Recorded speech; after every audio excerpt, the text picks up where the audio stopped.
হতাশ অভিমান হচ্ছে, কান্না পাচ্ছে খুব, ভাবছেন সবকিছু শেষ হয়ে গিয়েছে, চারিদিকে কেবল অন্ধকার দেখছেন, চোখের সামনে সকল প্রত্যাশা ধ্বংস হতে দেখছেন, সবাই মুখ ফিরিয়ে নিচ্ছে, যা চাচ্ছেন তা ঠিক মতো পাচ্ছেন না, সবাই কেমন জানি দূরে সরে যাচ্ছে। ভাবছেন আপনি অসম্ভব কিছু চাচ্ছেন, তাই দোয়া কবুল হচ্ছে না, দোয়া করেও কোনো লাভ হচ্ছে না, তাই ভাবছেন দোয়া করা ছেড়ে দিবেন। রবের প্রতি অভিযোগ করছেন দোয়া কবুল হচ্ছে না দেখে, আসলে আপনি ভুলেই যাচ্ছেন আপনার রবের ক্ষমতার কথা।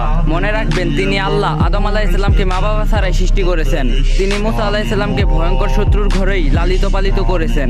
মরিয়ম আলাইহিস সালামকে স্বামীর মধ্যস্থতা ছাড়াই সন্তান দিয়েছেন। বৃদ্ধ জাকির আলাইহিস সালামকে বন্দা স্ত্রীর মাধ্যমে সন্তান দিয়েছেন। ইউসুফ আলাইহিস সালামকে কুয়া থেকে বাঁচিয়ে কৃতদাসত্ব থেকে সম্রাষ্ট্র বানিয়েছিলেন। ইয়াকুব আলাইহিস সালামের দোয়া 40 বছর পর কবুল করেছেন।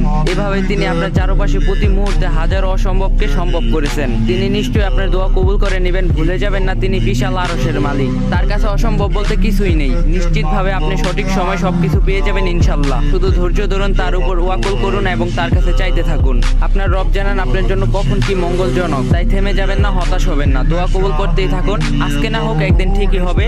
ওয়াল্লি শেষ হাসিটা আপনি হাসবেন ইনশাআল্লাহ। আর গেছে আমি একটা প্রবলেমে পড়ছি, যে কারণে আমি আমার সেকেন্ডারিটা সেলটা দিম। যারা যারা নিতে চান আমার প্রোফাইলে আমার হোয়াটসঅ্যাপ নাম্বার দেওয়া আছে, সবাই কন্ট্যাক্ট করতে পারেন। আর যদি ভিডিওটা ভালো লাগে কপি লিঙ্ক আর শেয়ার করে দিবেন, কারণ আইডিটা একদম ফ্রি।